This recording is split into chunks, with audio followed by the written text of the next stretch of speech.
Hi everyone, welcome to my channel. Thank you so much for being here and for all of your support you have given me. I really do appreciate it.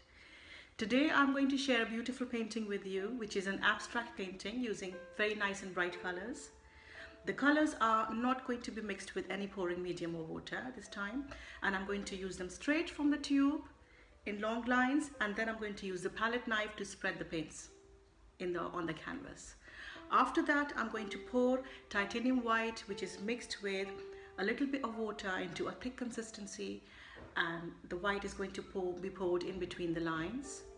When the painting is dry, I plan to use a shimmery gold leaf for this painting. So I'm hoping to get a beautiful shimmery abstract painting. So I hope you enjoy watching this video. Stay with me, and if you like this video, please give me a like or subscribe to my channel. It really helps me a lot.